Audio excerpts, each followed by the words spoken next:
बनाए जा रहे हैं। ओके, सो चलिए, और बहुत ही अच्छी यहाँ पे ये हमारी थ्योरी है और लास्ट में हम क्वेश्चन भी करने वाले हैं। एसजेटिक ये देखेंगे कैसे और किस तरह से क्वेश्चंस आपके पुटअप किए जा रहे हैं एग्जाम्स में। सो यहाँ पर है संज्ञानात्मक विकास के चरण। आइए यहाँ पर हम देखते हैं बहुत बेहतरीन तरीके से। चलो, इस सिद्धांत के कुल 4 चरण है। ऑब्वियसली आप सबको पता है इस सिद्धांत के 4 कितने हैं भैया, चरण है या फिर 4 अवस्थाएं। सभी चरण स्थिर हैं जिनका न तो क्रम बदला जा सकता और न ही गुण क्वालिटी। देखो सभी चरण क्या है, स्थिर है। अगर यहाँ पर हम बात करें भैया संवेदीगामक अवस्था की या फिर पूर्व संक्रियात्मक अवस्था, तो जो चीज़ें पूर्व संक्रियात्मक अवस्था में आपकी होगी वो चीज़ें यहाँ पर आपकी संवेदीगामक में नहीं होगी। जो चीज़ें जाके मूर्त संक्रियात्मक अवस्था में होगी वो चीज़ हमारी पूर्व संक्रियात्मक अवस्था में नहीं सीखेगा बच्चा, ठीक है।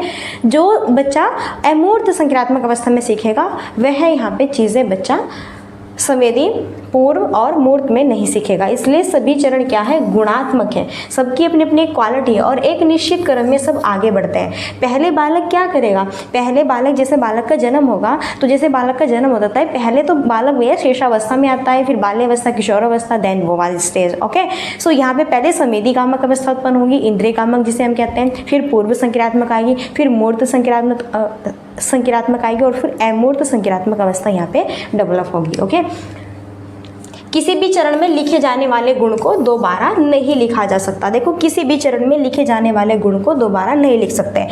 अगर यहाँ पर बात की गई है संवेदीगामक अवस्था में आपकी कि बालक जो होता है इंद्रियों के माध्यम से सीखता है, दूसरों का अनुकरण करके सीखता है, तो अनुकरण की अगर हम बात करें, इंद्रियों के माध्यम से अगर हम बात करें, चीज़ आपकी अमूर्त में नहीं आएगी। ये चीज़ आपकी जो है पूर्व संक्रियात्मक में नहीं आएगी, मूर्त में नहीं आएगी, क्योंकि यहाँ पे जो चीज़ बालक यहाँ पर करेगा वो चीज़ आपका नेक्स्ट आगे और परिपक्व होगा, वो फिर और बेहतर तरीके से सीखेगा।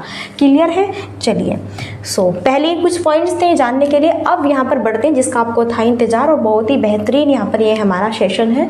सो डियर फ्रेंड्स, बस आपको लास्ट तक बने रहना है हमारे साथ में। फर्स्ट देखो यहाँ पे शेषावस्था, संवेदी पेशीवस्था, इंद्रियगामक अवस्था, ये सब इसको कहते हैं हम सेंसरी मोटर स्टेज, जो कि यहाँ पे 0 से 2 साल तक के लिए। ओके, सो यहाँ पर मैं समझाऊंगी जो चीज़ें मैंने आपको पढ़ाई भी है, यहीं से सारी चीज़ें कन्फर्म है और ये मैं आपको बताऊंगी किस वाले स्टेज में क्या क्या, और यहाँ से आपका बिल्कुल एकदम यहीं से एक भी आपका वर्ड्स बाहर नहीं जाएगा, सेम टू सेम यहीं से इसी जो मैं आपको ये कराऊंगी कंसेप्ट, यहीं से इसी माध्यम से आपसे क्वेश्चंस पूछा जाएगा। ठीक है, तो देखो शेषावस्था, संवेदी पेशी अवस्था और इसे हम इंद्रियगामक अवस्था भी कहते हैं। ये हमारी होती है सेंसरी मोटर स्टेज 0 से 2 साल के लिए। सबसे पहले क्या है, वस्तु स्थायित्व है। जैसे मैंने आपको समझाया था वस्तु स्थायित्व हम किसे कहते हैं। अब अगर बालक को पता है कि भैया डॉगी जो होता है कुत्ता बाहर करता है, भौंकता है, उसने देखा हुआ है कि ये डॉगी है। ओके, अगर डॉगी उसके घर के बाहर भैया बार्ग कर रहा है, भौंक रहा है, तो यहाँ पर बच्चा समझ जाएगा, वो भले ही उसके सामने डॉगी न भौंक रहा हो, लेकिन वह यहाँ पे ये बताएगा अपने घर पे बैठे बैठे कि मम्मा बाहर डॉगी भौंक रहा है, मम्मा देखो ना बाहर कुत्ता है। वो उसने जैसे ही उसकी आवाज़ सुनी तो उसका स्थायित्व, वस्तु स्थायित्व अपने मन में एकदम तर्कना, एकदम तुरंत से उस चीज़ को इमेज बना ली कि हाँ ये जो है भौंकने की आवाज़ मुझे डॉगी की आ रही है, तो ये कुत्ता ही है। ओके, तो ये होता है वस्तु स्थायित्व। फिर है यहाँ पर मानसिक निरूपण। फिर हम किसकी बात करेंगे बेटा, फिर हम बात करेंगे यहाँ पर मानसिक निरूपण की। ओके, देखो जो मैंने आपको बताया था कि अगर यहाँ पर हम बात करते हैं कि जैसे मैं यहाँ पर बना देती हूँ, जैसे मैंने यहाँ पे कै बनाया, ओके, और कै के बाद में फिर मैंने इसका कै का कुछ और बना दिया, या फिर मैंने वह का मैंने कै बना दिया, तो ये सारी चीज़ें क्या है, मानसिक निरूपण हमारे मन से, हमारे मन में क्या है ये मानसिक। अब देखो मैंने यहाँ पे कै बनाया तो कै के बाद मैंने वह बना दिया, तो मैं इसको भूल जाऊँगी, फिर वह बनाया मैं इसको भूल जाऊँगी। ये आपका इस तरह, यानी कि यहाँ पर अब बालक 0 से 2 साल के बीच का ही तो है, अभी वो इतनी चीज़ें थोड़ा ही ना जानता है कि वो धीरे से सारी चीज़ें यहाँ पर अपने माइंड में एकदम सेट कर लेगा। नहीं ना, तो सारी चीज़ें सेट थोड़ा ही ना हो पाएगी, धीरे धीरे तो कर पाएगा, धीरे धीरे। फिर यहाँ पर है प्रावर्ती क्रिया। तो प्रावर्ती क्रिया क्या होता है, जैसे मैंने कहा कि बालक के सामने आप 1000 चीज़ें रख दो या फिर कितनी भी चीज़ें रख दो, तो बालक उन सबको मुंह में डालेगा। भले ही आपने उसे बढ़िया से अच्छे से छकाया हुआ है, आपने उसे जो है यहाँ पर फीडिंग कराई है, माँ का दूध भी पिलाया हुआ है, और अगर खाना वाना अगर जो है बच्चा खाने लगा है वो भी खिलाया, बढ़िया एकदम सेट है। लेकिन यहाँ पर बालक के सामने कितनी भी आप चीज़ गिरा दो, अगर उन्हें बार बार उन वस्तु को बालक मुँह में डालेगा, आप कितना भी रोको, बालक नहीं सुनने वाला, बिल्कुल नहीं सुनेगा, भाड़ में जाओ, तुम क्यों रुके, वो बालक है, बच्चा है, उसे नहीं पता अभी तुम क्या कह रहे हो, क्या कहना चाहते हो, कुछ नहीं पता, ठीक है। नेक्स्ट है इंद्रिय आधारित अधिगम। अब यहाँ पर देखो ये संवेदी पेशी अवस्था, इंद्रिय गामक अवस्था, तो यहाँ पर बालक कैसे सीखेगा चीज़ों को, इंद्रियों के माध्यम से सीखेगा नहीं, ठीक है। और इंद्रियाँ कितनी होती है भाई, 5 होती है, जैसे कि देख कर सीखना आँखों से, और यहाँ पर सुनकर सीखना कानों से, और यहाँ पर हम कह सकते हैं कि सूंघकर, और यहाँ पे टेस्ट करके, ये सारी चीज़ें आपकी। मानो कि अगर आप बालक को कुछ गरम गरम खिला रहे हैं तो बालक क्या कहेगा, हाँ बहुत गर्म है, नहीं मुझे नहीं खाना।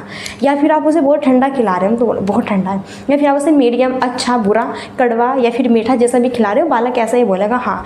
अगर आप कुछ कड़वी चीज़ खिलाएंगे ना बालक को तो पता है क्या बोलेगा, हाँ मम्मा ये बहुत कड़वा है, मुझे नहीं खाना है। इस तरह से खाएगा नहीं, हटाएगा बार बार मुँह को इस तरह से, या फिर आपका हैंड हटाएगा कि हटाओ मुझे नहीं खाना है, ठीक है। तो इंद्रिय आधारित अधिगम बच्चा देख कर सीखता है। जैसे जैसे आप बालकों को सारी चीज़ें बोलते हैं, अब देखो वो पहले से तो नहीं सीख के आया कि हाँ इसको हम, ये जो यहाँ पे भौंक रहा है कुत्ता, इसे हम डॉगी कहते हैं, इसका नाम कुत्ता है, नहीं पता भैया उसे, है ना। जब घर पे आता है, मम्मा है फिर या वो फैमिली में कोई मेंबर से वो बोलते हैं कि देखो बेटा उसके पास नहीं जाना, और डॉगी ये काट सकता है आपको, ओके। तो फिर बालक उसी का अनुकरण करेगा कि ये 6 डॉगी है।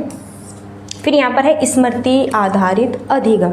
स्मृति आधारित अधिगम बेटा वो होता है, मानो आज अपने शाम के समय 7 बजे बालक को बिस्किट दिया है खाने को कि लो बच्चा बिस्किट खा लो, ठीक है। तो अगले नेक्स्ट डे की बात करते हैं, जैसे शाम होती है या फिर रात से होने का टाइम होता है तो बालक को बिस्किट याद आता है। बालक रोता है, चिल्लाता है, कहता है पापा जैसे मुझे कल बिस्किट दिया था ना, मुझे आज भी बिस्किट ही चाहिए।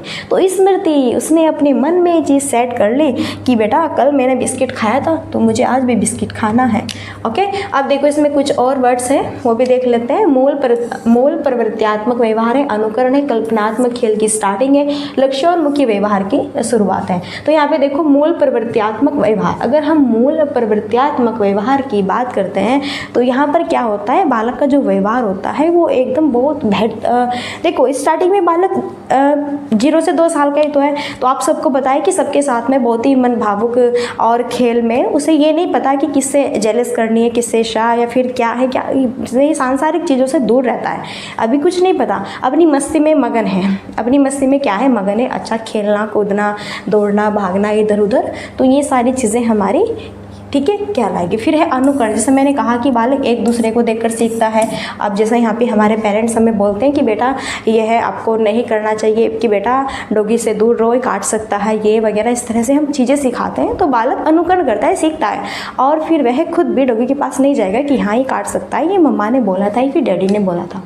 कल्पनात्मक खेल की स्टार्टिंग हो जाती है। अब देखो बालकों के सामने आप बहुत छोटे छोटे खिलौने डालते हो, गुड़िया है, यहाँ पे कार है, ट्रक है, या फिर और बहुत छोटे छोटे खिलौने होते हैं, तो बालक उनसे बहुत अच्छे से मस्ती से खेलता है। कल्पनात्मक और कल्पना में एकदम बहुत ही बेहतरीन तरीके से चीज़ों को ये कहता है जब खेलता है कि देखो देखो देखो मेरी गाड़ी जा रही है, भाग, तो कल्पना कर रहा है, क्या कर रहा है, कल्पना कर रहा है बालक। आप उसे जो भी चीज़ दे रहे, आपने जो है यहाँ पे कृत्रिम जहाज़ दिया हुआ है, एरोप्लेन, उसके हैंड में क्या कहेगा, देखो मेरा एरोप्लेन कैसे उड़ रहा है, देखो देखो देखो, इस तरह से बताएगा, सारी चीज़ें कल्पना कर रहा है, ठीक है। लक्ष्योन्मुखी व्यवहार के साथ जब बच्चा कल्पना करनी स्टार्ट कर देता है फिर अपने लक्ष्यों की ओर वह उन्मुख, यानी कि उसकी स्टार्टिंग यहाँ पे शुरुआत हो जाती है। लक्ष्योन्मुख की यहाँ पर क्या हो जाती है, शुरुआत हो जाती है। अब जैसे कि यहाँ पर उसने अपनी जो यहाँ पे गाड़ी है, कार है, उसमें भैया चाबी भरी है, अब वो जा रही है, ठीक है, वो भैया चल रही है आपकी यहाँ पे धरती पे, आपने जहाँ पर भी उसे चलाया हुआ है। अब उसके पीछे भागेगा, खिलौने के पीछे भागेगा, या तो उसे कार को उठा के अपने लक्ष्य के पीछे दौड़ेगा। तो स्टार्टिंग हो रही है यहाँ पे, या तो उसे कार को उठा के लेके आएगा, या फिर तोड़ेगा फोड़ेगा, फिर वहीं पे छोड़ के आएगा, जो भी करेगा, लेकिन अपने लक्ष्य के पीछे भागने का उसका एक उन्मुख यहाँ पे स्टार्ट हो चुका है, उसकी स्टार्टिंग हो चुकी है। उसे पता है वो मेरी कार है, मुझे उसके पीछे भागना है। अगर 2 बच्चे हैं ना घर पे, छोटे छोटे, दोनों सेम से ही एज के हैं, मानो 1 या 2 या फिर 3 मंथ का ही जो है हेयर फेयर है, तो बालक पता है क्या करते हैं, ये मेरा सामान है, ये मेरा नहीं, ये मेरा सामान है, आपको नहीं छेड़ना, नहीं, इस तरह से ये सारी चीज़ें बच्चों में रहती हैं। अब देखो यहाँ पर है पूर्व संज्ञात्मक अवस्था, इसे हम प्री ऑपरेशनल स्टेज भी कहते हैं। ये 2 से 7 साल की होते हैं यहाँ पे, अब यहाँ पे कुछ इसके इंपॉर्टेंट पॉइंट्स है वो देख लेते हैं। अविलोम्यता, संरक्षण का अभाव, केंद्रीकरण और हिंदी वर्णमाला, कर्म की स्टार्टिंग है, कल्पनात्मक खेल परिपक्व है, फिर यहाँ पे लक्ष्योन्मुखी व्यवहार परिपक्व हो चुका है, यहाँ पे कल्पनात्मक खेल भी परिपक्व हो चुका है अब जो है इस वाली स्टेज में। देन देखो यहाँ पे हम बात करते हैं भैया अविलोम्यता। तो यहीं पर देखो जो अविलोम्यता है बेटा, अविलोम्यता वही होता है जो मैंने आपको कहा है कि यहाँ पर सिर्फ और सिर्फ हम एक ही चीज़ पर फोकस क्रिएट कर पाते हैं, ओनली हम एक ही चीज़ पर फोकस क्रिएट कर पाएंगे। जैसे कि यहाँ पर आपके घर पे मैंने कहा था ना कि भैया डॉगी है या फिर यहाँ पे कैट भी है और बकरी भी आई हुई है घर पे, लेकिन सिर्फ और सिर्फ आपका जो फोकस यहाँ पे होगा ओनली डॉगी पर ही है। बाहर में जाए मुझे नहीं पता कैट भी आ रही है या फिर और भी कुछ चीज़ें, यहाँ पे सिर्फ ओनली डॉगी पर ही मेरा ध्यान है कि हाँ देखो डॉगी क्या कर रहा है, क्या करना चाह रहा है, वो क्या कर रहा है। ओके, यानी कि सिर्फ और सिर्फ हम एक ही चीज़ पर जब एक टाइम एक समय एक ही चीज़ पर फोकस क्रिएट कर पाते हैं तो वो कहलाते हैं हमारा क्या, अविलोम्यता। फिर है संरक्षण का अभाव। बेटा मैंने बताया था कि जैसे कि यहाँ पर कि देखो ये क्या है बेटा, कप है, ठीक है, ये ग्लास है, जैसे ही मैंने हैंडल लगाया कप बन गया, तो आप इसे अब ग्लास को भूल गए, कप को आप जान गए कि ये कप है। ओके, फिर जैसे मैंने यहाँ आकृति बनाई, फिर मैंने त्रिभुजाकार बना दी, आप यहाँ आकृति भूल गए, अब आप त्रिभुजाकार को यहाँ पे इसकी पहचान हो गई। यानी कि स्टार्टिंग शुरुआत की गई यहाँ पे जो बिंदु है, शुरुआत किया हुआ जो बिंदु है, जब आप उसे भूल जाते हैं उसका अभाव होता है, वही संरक्षण का अभाव कहलाता है। अब यहाँ पे देखो 2 से 7 साल के बीच कहते हैं बालक, इतना भी माइंडेड नहीं हुआ है कि सारी चीज़ें एकदम देन सही से माइंड में सारी चीज़ें ही एकदम क्लियर कर लेगा, नहीं ना। ओके, नेक्स्ट केंद्रीकरण। केंद्रीकरण भी आपका बेटा वही कहलाता है जब हम सिर्फ और सिर्फ एक ही चीज़ पर फोकस क्रिएट कर पाते हैं। क्या कर पाते हैं, एक ही चीज़ पर फोकस क्रिएट कर पाते हैं। ओके, हिंदी वर्णमाला क्रम की स्टार्टिंग, शुरुआत, हिंदी वर्णमाला क्रम की शुरुआत, जी हाँ, धीरे धीरे यहाँ पर हिंदी वर्णमाला क्रम की शुरुआत हो जाती है, लेकिन फिर भी इतनी बेहतरीन तरीके से नहीं। यहाँ पर अगर बालक लिख रहा है, ऐ से अनार होता है, आ से आम, छोटी से इमली होते हैं, बड़ी से एक भूल गया, फिर री से यहाँ पे लिखने लगा। ओके, इस तरह से यानी कि कुछ उलट पुलट भी करेगा, यानी कि धीरे धीरे करना उसने स्टार्ट कर दिया है। हाँ बिल्कुल कर देता है, यहाँ पे कुछ ना कुछ सीखना तो स्टार्ट करता ही है। जैसे काउंटिंग सीख रहा है, टेबल से सीख रहा है यहाँ पे, या फिर और छोटे छोटी चीज़ें सीख रहा है, तो इस तरह से। फिर कल्पनात्मक खेल क्या हो चुका है, यहाँ पे थोड़ा परिपक्व हो चुका है। अब बच्चा जो खेल रहा है वो कल्पना कर करके खेल रहा है। देखो मानो कि बालक ने जो है उड़ते हुए एरोप्लेन देखा, तो खुद वह फिर इमेजिनेशन कर रहा है कि हाँ मैं भी एक दिन एरोप्लेन ऐसे ही चलाऊंगा, मैं भी ऐसे ही बैठूंगा। कल्पना कर रहा है बालक, क्या कर रहा है, कल्पना में जी रहा है। फिर लक्ष्योन्मुखी व्यवहार परिपक्व है, जैसे एरोप्लेन को देखकर कह रहा है कि कल मैं भी चलाऊंगा, तो उसका क्या है, वो लक्ष्य है, वो अपने लक्ष्य को चुनने की ओर कैसे परिपक्व हो रहा है। अभी से कह रहा है कि मैं आगे चल के जब बड़ा हो जाऊंगा तो मैं भी एक दिन ये एरोप्लेन चलाऊंगा, यानी कि वो अपने लक्ष्य की ओर पहुंच यहाँ पे बना रहा है।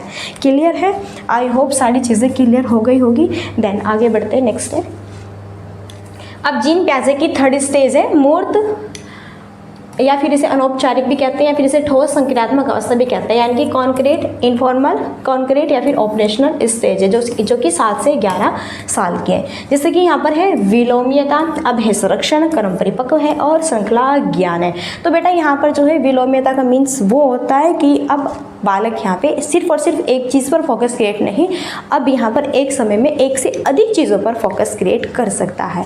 एक से अधिक चीज़ों पर क्या कर सकता है बेटा, फोकस क्रिएट कर सकता है। कि यहाँ पर देखो अब घर पे डॉगी भी आया हुआ है, कैट भी है, या फिर और भी बहुत कुछ आया हुआ है, तो सारी चीज़ों को देखेगा। हाँ ये कैट है, ये डॉगी है, ये स्नैक है, ये वो है, वही जो भी आया हुआ है, ठीक है, सारी चीज़ों पर बच्चा क्या करेगा बेटा, फोकस क्रिएट कर पाएगा यहाँ पर। तो ये क्या होता है, हमारा विलोम्यता होता है। फिर यहाँ पर हम बात करते हैं किसकी, संरक्षण की। किसकी संरक्षण, देखो उधर संरक्षण का अभाव था, यहाँ पर क्या है संरक्षण। अगर मैंने यहाँ पर कप बनाया है, मैंने यहाँ पर कप बनाया और कप के बाद में मैंने इसको क्या मैंने यहाँ पर ग्लास फिर कप बनाया, जैसे ही मैंने यह हैंडल आपका मिटाया तो बालक को याद है कि हाँ ये अब क्या है, ग्लास है। जैसे मैंने ये वाली आकृति बनाई, फिर ये त्रिभुजाकार बनाई, जैसे मैंने ये यहाँ पे आकृति मिटाई तो बच्चे को याद है अच्छा ये वाली आकृति है। सारी चीज़ें, यानी कि अब संरक्षण का अभाव नहीं है, अब संरक्षण है। अब बालक को पता है कि अच्छा ये है वो जो पहले बनाई थी आकृति। फिर है क्रम परिपक्व। अब बेटा यहाँ पे क्रम परिपक्व हो गया, बालक को पता है कि बेटा ऐसे अनार के बाद में आ से आम आएगा, आ से आम की छोटी सी इमली, फिर बड़ी से ईंख, फिर छोटाऊ से उल्लू, फिर बड़ाऊ से ऊन, फिर री से ऋषि, फिर ए से एडी, फिर आई से ऐनक, फिर औ से यहाँ पे, ठीक है। यानी कि सारी चीज़ें अब बच्चे को क्रम से याद हो चुकी है। ओके, अब बच्चे को क्या हो चुकी है, क्रम से चीज़ें याद हो चुकी है कि हाँ। फिर यहाँ पर देखो श्रृंखला ज्ञान, श्रृंखला का भी यहाँ पर ज्ञान बालक को सही से एकदम ऐसे ठीक तरीके से राइट हो चुका है। बालक को पता है कि यहाँ पर देखो बेटा, देखो एक मिनट, अगर हम श्रृंखला ज्ञान की बात करें, बालक को पता है 1 के बाद में 2 आएगा, 3 आएगा, 4 आएगा, 5 आएगा, 6 आएगा। जब बालक 2 से 7 साल के बीच में था तब बालक क्या करता था, 1, 2, 3 के बाद में 5, 6 या फिर 9 या फिर 12 इस तरह कर देता था। लेकिन अब बालक को संख्या का ज्ञान है, श्रृंखला ज्ञान है कि बेटा ऐसे चलती है चीज़ें, ठीक है, आपकी एकदम सही तरीके से और क्रम के आधार पर। अब यहाँ पर देखो नेक्स्ट है वर्गीकरण। नेक्स्ट यहाँ पे वर्गीकरण है, गणितीय संक्रिया है और कार्य कारण संबंध है, तार्किक चिंतन की शुरुआत है, संख्या, क्षेत्र एवं भार की समझ। ये जो मैं आपको बता रही हूँ ना, यहाँ से सेम टू सेम क्वेश्चन बनेंगे, सेम टू सेम। अब आपको देखना है कि आप कितना याद करते हैं और कितना आप भूलते हैं, वो बेटा आपके ऊपर डिपेंड है। ओके, चलिए तो देखो वर्गीकरण यहाँ पर यानी कि चीज़ों को वर्ग में रखना। जैसे यहाँ पर मैं आपको कह रही हूँ कि चलो विषम संख्या या फिर मैं आपको सम संख्या पढ़ा रही हूँ, विषम संख्या पढ़ा रही हूँ, तो जो भी मैं आपको बताऊँगी, देखो यहाँ पे ये डिजिट सम है, ये डिजिट यहाँ पे विषम है, आपको इन्हें उसी लेवल में रखना है। सम डिजिट को सम डिजिट में रखना है, विषम डिजिट को विषम डिजिट में रखना है उस बॉक्स में। तो आप उसका वर्गीकरण बेहतर तरीके से करेंगे कि ओके मुझे पता है। फिर एक गणित संख्या, यहाँ पे आप माइनस क्या होता है, प्लस क्या होता है, मल्टीप्लाई क्या होता है, डिवाइड क्या होता है, यहाँ पर आपको गणितीय संक्रिया सारी चीज़ों का ज्ञान हो चुका है कि माइनस कैसे करते हैं। आप देखो भाई, आप खुद ही सोचो, 7 से 11, 12 साल का जो बालक है, क्या हम उसे प्लस माइनस डिवाइड और यहाँ पर मल्टीप्लाई नहीं करा सकते? बिल्कुल करा सकते हो, ऑब्वियसली माइंड इतना उनका सक्सेस हो चुका होता है। कार्य कारण संबंध, अब जैसे पापा ने स्विच ऑन करके टीवी को ओपन किया है, ओके, तो हम यहाँ पे समझ जाते हैं कि यहाँ पे जो है पापा ने पहले स्विच ऑन किया और फिर टीवी। स्विच ऑन क्यों किया? क्योंकि उसके पीछे क्या कारण है, टीवी देखना है। अब स्विच ऑन ऐसे थोड़ा ना कर दिया कि बस स्विच ऑन करके बाहर निकल गए, कोई कारण ही नहीं। जब हमारा कोई कि भाई हमें न्यूज़ देखनी है या फिर कोई हमें शो देखना है, कोई पिक्चर्स देखनी है, कुछ भी देखना है हमें, तो अगर हम टीवी देखने के लिए पहले क्या करेंगे, अपना रूम में आएंगे और स्विच ऑन करेंगे, क्योंकि हमारा कारण क्या है, उसके पीछे कार्य के पीछे क्या कारण है, कार्य क्या करना चाह रहे हैं, हम टीवी देखना चाह रहे हैं। तो इसी वजह से मैंने यहाँ पे स्विच क्या किया है, ऑन किया है। तो ये होता है कार्य। जब बच्चा ये जान जाता है कि इस कार्य के पीछे कुछ ना कुछ रीज़न था, कुछ कारण था, इसी वजह से ये कार्य हो रहा है। तार्किक चिंतन की स्टार्टिंग यहाँ पे हो चुकी होती है। तार्किक बच्चे धीरे धीरे तर्क करने लगते हैं। संख्या क्षेत्र, अब बालक को देखो, पहले जब बालक छोटा था उसे संख्या रटाई जाती थी कि याद कर लो 1 से 100 तक की। ओके, ऐसे ही तो करते थे ना कि 1 से 100 तक की याद कर लो, या फिर टेबल आप 1 से 20 तक के याद कर लो। तो ऑब्वियसली ऐसे ही, बस हमें पता था कि संख्या यहीं पे खत्म हो जाती है, आगे नहीं होते। लेकिन जब बालक मूर्त संख्यात्मक अवस्था में पहुंचता है, बालक को पता चल जाता है भाड़ में जाए, ये नहीं कि बस संख्या 1 से 100 तक होती है, बहुत सारी होती है, अनगिनत होती है, अनंत तक होती है। क्षेत्र, एरिया, हम पहले बालक को रटाते रहते थे, देखो बेटा ये वो है, ये ऐसे है, ये मिलीमीटर है, किलोमीटर है, ये यहाँ पे जो है हेल्टा है, इस तरह से, ठीक है। अब बच्चे को सारी चीज़ें कि हाँ ये क्या होता है क्या नहीं होता है बहुत बेहतर तरीके से समझ आ गया। अब यहाँ पर बालक को धीरे धीरे बाहर की समझ भी समझ आ गई है। ओके, चलिए अब नेक्स्ट है हमारा लास्ट है अमूर्त औपचारिक संक्रियात्मक अवस्था, जो कि 11 से 18 साल के बीच होते हैं। इसमें न्याय निगमन है, अपसारी चिंतन है, तार्किक चिंतन परिपक्व है, निगमनात्मक चिंतन है, संकल्पनात्मक तर्कना है और क्या है इसमें अमूर्त यहाँ पे चिंतन है। तो देखो यहाँ पर न्याय निगमन, अब बालक यहाँ पर देखो अमूर्त औपचारिक संक्रियात्मक, अब बालक खुद अपने निर्णय यहाँ पर ले सकता है। अब बालक क्या कर सकता है बेटा, खुद भी अपने निर्णय ले सकता है। अगर कोई त्रुटि दिख रही है उसे या फिर कुछ भी यहाँ पे गलत हो रहा है तो खुद वह निर्णय ले सकता है कि हाँ ये ऐसे नहीं ऐसे हो सकता है। ओके, ये न्याय निगमन। नेक्स्ट है फिर अपसारी चिंतन। हाँ, यहाँ पर बच्चा चिंतन तर्क वितर्क, अब खुद ही देखो 11 से 18 का बालक यहाँ पर बेटा बहुत परिपक्व हो चुका होता है, उसे सारी चीज़ों की नॉलेज हो चुकी होते हैं यहाँ पे। ओके, अब आगे वह अपनी भविष्य की ओर उजागर होगा। तो ये तो बहुत ही बेस्ट स्टेज होते हैं, यहाँ पर बालक सारी चीज़ें कन्फर्म बेहतर तरीके से सीख सकता है। फिर तार्किक चिंतन, तर्क वितर्क ऐसे करने लगता है यहाँ पे सारी चीज़ें। निगमनात्मक चिंतन यहाँ पे यानी कि नियम से उदाहरण की ओर चलना, कि जैसा हम यहाँ पे विषम सम या फिर भिन्न इनके जो सम्स होते हैं या फिर परिमेय अपरिमेय, तो इनके क्या क्या रूल्स होते हैं उसके आधार पर हम अपनी डिजिट को देखते हुए, रूल्स को देखते हुए हम अपने क्वेश्चंस को, न्यूमेरिकल्स को फॉलो करते हैं। ठीक है, फॉलो करते हैं कि ऐसे नहीं ऐसे होगा। तो ये है बेटा निगमनात्मक चिंतन। फिर है संकल्पनात्मक तर्कना। संकल्पनात्मक तर्कना जब हम अपने मन ही मन यानी कि जो चीज़ हमें, फिर अमूर्त चिंतन जो चीज़ हमें दिखाई नहीं दे रही है उसे भी हम, जैसे मैंने पूछा कि यहाँ पे कि माना एक पेड़ पर 2 सेब है और अगर हमने इतने खा लिए, पता इस तरह से, ठीक है, तो उसका आंसर क्या होगा? भैया देखो मुझे मैथ इतनी नहीं आती, लेकिन आप थोड़ा एडजस्ट कर लेना कि हम कुछ चीज़ ऐसे करके करते हैं कि बताओ क्वेश्चन मार्क यहाँ पे क्या होगा, ये कि क्या होगा या फिर क्या आएगा, ये कितना है, यानी कि जो चीज़ हमें पता भी नहीं, दिख भी नहीं रही है और उसे हम पूछते हैं कि बताना है, तो वो क्या होता है? अमूर्त चिंतन होता है, जो चीज़ हमें दिखाई नहीं देती। और बेटा 11 से 18 जो साल का बालक होता है वो पूरा परिपक्व हो चुका होता है, पूरा माइंडेड हो चुका होता है, उसे सारी चीज़ की एग्जैक्ट नॉलेज हो चुकी होती है। क्लियर है? तो यहाँ पर जीन प्याजे की 4 अवस्थाएं कंप्लीट है, एक भी क्वेश्चन यहाँ से बाहर नहीं जाएगा। अब आओ हम यहाँ पे टॉप 10 क्वेश्चन करते हैं। ओके, 10 क्वेश्चन करेंगे और क्वेश्चन हिंदी और इंग्लिश दोनों लैंग्वेज में। देखो कैसे कैसे क्वेश्चन आते हैं कि बच्चे अपनी समझ से विश्व की परिकल्पना करते हैं। देखो यहाँ पर जीन प्याजे क्या कहते हैं कि बच्चे स्वयं खुद करके चीज़ों को सीखते हैं। स्वयं खुद करके जब बालक चीज़ों को सीखते हैं तो इस कथन को कौन कहते हैं? जीन प्याजे तो कहते हैं इस कथन को।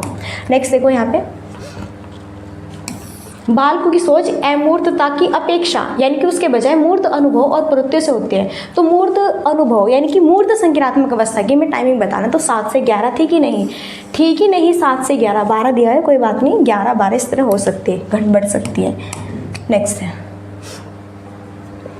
देखो कोई 5 साल की लड़की एक टी शर्ट को तह करते हुए अपने आप से बात करती है। लड़की द्वारा प्रदर्शित व्यवहार के संदर्भ में निम्नलिखित में से कौन सा कथन सही है? जब अपने आप से बात करेगी तो इसे जीन प्याजे अहम केंद्रित भाषा कहेंगे और लेवाइगोस्की इसकी व्याख्या आप बच्चे के द्वारा निजी भाषा की अपनी क्रियाओं को नियमित करने के प्रयास के रूप में करेंगे। जीन प्याजे इसकी व्याख्या सामाजिक, नो, जीन प्याजे कभी भी सामाजिक की बात नहीं करते कि व्याख्या बच्चे के द्वारा अपनी माँ के अनुकरण, नो। जीन प्याजे और लेवाइगोस्की इसकी व्याख्या बच्चे के विचारों की अहम केंद्रिता प्रकृति के रूप में लगाते हैं। तो बेटा यहाँ पर अगर देखो, अगर जीन प्याजे की यहाँ पर हम बात करें, एक जीन प्याजे और एक कौन है? वाइगोत्स्की, यहाँ पे उनके 2 मनोवैज्ञानिक है। तो अगर बालक खुद से बात करता है, मानो कि हमने जो है अपनी इसमें जो हमारी अलमारी है और मैंने उसमें अपने कपड़े रखे हुए थे, तो मुझे अब वो नहीं मिल रहे हैं। ओके, मुझे शादी वादी में जाना, मुझे नहीं मिल रहे हैं और बहुत जल्दी है और रूम में कोई नहीं, मैं खुद ही हूँ, तो मैं क्या करूँ? खुद ही बातें कर रही हूँ। हाँ, मैंने यहीं पर रखा था इसको, पता नहीं क्यों नहीं मिल रहा है, टाइम पर मिलती नहीं चीज़ें, जब हम कहीं जाना होता है अक्सर ऐसा होता है जब हमें ज़रूरत होती है ना तो वो चीज़ हमें नहीं मिलती। ओके, तो जीन प्याजे के अनुसार जब खुद व्यक्ति स्वयं बात करता है तो जीन प्याजे के अनुसार यह है क्या है? अहम केंद्रितता भाषा कहेगा इसको। जीन प्याजे से अहम केंद्रितता भाषा कहेंगे और लेवाइगोत्स्की इसे अपनी भाषा में क्या कहेंगे? निजी भाषा कहेंगे। तो जीन प्याजे अगर पूछे यहाँ पे कि अगर व्यक्ति स्वयं बात करता है तो जीन प्याजे के अनुसार यह भाषा किसी अहम केंद्रितता है। और यहीं पर अगर वाइगोत्स्की की बात करें कि अगर व्यक्ति स्वयं बातें करता है तो यह यहाँ पे वाइगोत्स्की के अनुसार क्या है बेटा? यह यहाँ पर क्या होगा? निजी भाषा होगी। जब बालक खुद स्वयं, कमरा है, कोई नहीं है वहाँ पे, ओनली खुद ही बड़बड़ा रही है, फिर खुद ही बड़बड़ा रहा है। हाँ, अब बुआएं हैं, हाँ यहाँ पे मैंने वो रखा था, अपनी वॉच रखी थी, मैंने वॉलेट रखा था, मैंने यहाँ पे शर्ट रखी थी, मुझे नहीं मिल रही है, पता नहीं कहाँ गई, ये वो वगैरह वगैरह, इस तरह से हम खुद ही बात कर रहे हैं। नेक्स्ट है, प्याजे के अनुसार बच्चों का चिंतन वयस्कों से ब्लैंक में भिन्न होता है, बजाय किसके? बजाय प्रकार और मात्रा के। देखो बच्चे, और अगर यहाँ पे बालकों की बात लें और भाई जो बड़े बंदे होते हैं उनकी बात लें, जो बड़े व्यक्ति हैं, तो उनकी सोच बड़े बच्चों से बड़े व्यक्तियों से बहुत डिफरेंट होते हैं, भिन्न होते हैं। बालक अपने तरीके से सोचते हैं और जो यहाँ पे बड़े व्यक्ति होते हैं, अब वो तो परिपक्व हो चुके हैं, उन्हें तो हर चीज़ की नॉलेज है, लेकिन जो बालक है उन्हें भी किसी चीज़ की नॉलेज, लेकिन फिर भी वह खुद ही अपने मन में जो भी बातें करते हैं, सोचते हैं या फिर जो बोलते हैं उस चीज़ में भी वो यहाँ पे परिपक्व, यानी कि धीरे धीरे वह चीज़ों का खुद ज्ञान निर्माण करते हैं। ठीक है, सॉरी फ्रेंड्स, इसके लिए कोल्ड बहुत होता है भाई मुझे। ओके, तो प्याजे के अनुसार बच्चों का चिंतन वयस्कों से ब्लैंक किस में भिन्न होता है? तो प्रकार और मात्रा, प्रकार में भिन्न होता है, मात्रा में भिन्न होता है, डिफरेंट होते हैं बालक। अरे भैया व्यक्ति अपने तरीके से सोचते हैं और बालक की जो सोच होती है, बोलने की, समझने की क्षमता, हर चीज़ करने की, वो डिफरेंट होती है, अलग होती है। अच्छा, यहाँ पे संज्ञानात्मक विकास के 4 चरण, जैसे यहाँ पे संवेदी पेश है, पूर्व संक्रियात्मक, स्थूल संक्रियात्मक, औपचारिक संक्रियात्मक की पहचान किसने की है? तो लगाइए, देखते हैं जीन पियाजे का है ये और किसका है। नेक्स्ट, पियाजे के अकॉर्डिंग विकास की पहली अवस्था जन्म से 2 साल की क्या कहलाती है? तो कैसे सीखता है बालक? देखो, 0 से 2 साल का बालक कैसे, क्या अमूर्त तरीके से सीखता है, क्या अनुप्रयोग के द्वारा सीखता है, क्या निष्क्रिय शब्दों को सीखता है? नो, बल्कि इंद्रियों के द्वारा सीखता है। यस, ये राइट है।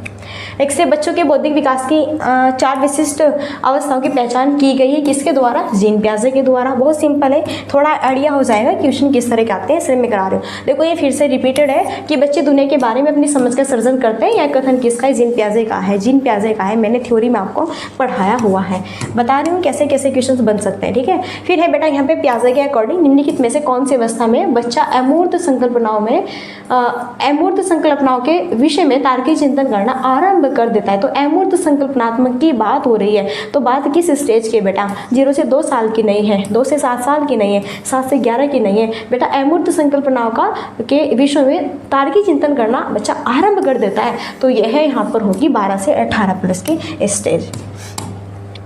नेक्स्ट है, वह अवस्था जब बच्चा तार्किक रूप से वस्तुओं घटनाओं के विषय में चिंतन प्रारंभ करता है। और ये क्वेश्चन आपके लिए होमवर्क है, मैं भी देखती हूँ, मैंने इतना इसमें पढ़ाया है, इतनी चीज़ें मैंने आपको बताई हैं, और फिर मैं यहाँ पे देखूँगी कि आपको समझ आया कि नहीं आया कुछ। ठीक है, तो ये क्वेश्चन आपके लिए होमवर्क यहाँ पे रहता है। एक बार रिपीट कर देती हूँ। देखो, जैसे यहाँ पर है संवेदी पेशी अवस्था इंद्रिय गामक अवस्था से पूछा जाएगा कि किस अवस्था में बालक इंद्रिय आधारित अधिगम के द्वारा सीखते हैं? तो यहाँ पर संवेदी या फिर शेषावस्था, फिर इंद्रिय गामक अवस्था। किस अवस्था में बालक वस्तु स्थायित्व से सीखते हैं? किस अवस्था में बालक मानसिक निरूपण से सीखते हैं? किस अवस्था में बालक प्रावर्तिक क्रिया करते हैं? किस अवस्था में बालक स्मृति आधारित अधिगम करते हैं? तो सभी का आंसर संवेदी गामक अवस्था होगा। ओके, फिर यहाँ पर किस अवस्था में बालक अनुकरण से सीखते हैं? किस अवस्था में बालक यहाँ पे कल्पनात्मक खेल की स्टार्टिंग हो जाती है? किस अवस्था में बालक लक्षणमुखी व्यवहार की शुरुआत हो जाती है? तो वो सब संवेदी गामक अवस्था है। फिर देखो, पूर्व संक्रियात्मक अवस्था से कैसे और किस माध्यम से बनेंगे, ये मैं आपको बता रही हूँ। तो यहाँ से पूछा जाएगा कि किस अवस्था में बालकों में संरक्षण का अभाव रहता है? पूर्व संक्रियात्मक अवस्था में। किस अवस्था में बालकों में अविलोम्यता का अभाव रहता है? तो यहाँ पर है पूर्व संक्रियात्मक। फिर आपसे पूछा जाएगा अगर कि बताना है किस अवस्था में बालक निगमनात्मक चिंतन प्रारंभ करने लगता है? अमूर्त चिंतन अवस्था में। किस अवस्था में बालक अपसारी चिंतन करने लगता है? अमूर्त या फिर औपचारिक संक्रियात्मक अवस्था में। किस अवस्था में बालक न्याय निगमन की सोच परिपक्व हो जाती है? तो यहाँ पर अमूर्त औपचारिक संक्रियात्मक अवस्था में। किस अवस्था में बालक के अंदर अमूर्त चिंतन उत्पन्न हो जाता है या फिर करने लगता है? किस अवस्था में बालक अमूर्त चिंतन करने लगता है? तो यहाँ पर है अमूर्त औपचारिक संक्रियात्मक अवस्था में। ओके, सारी चीज़ें क्लियर है। आई होप आपको सारी चीज़ें क्लियर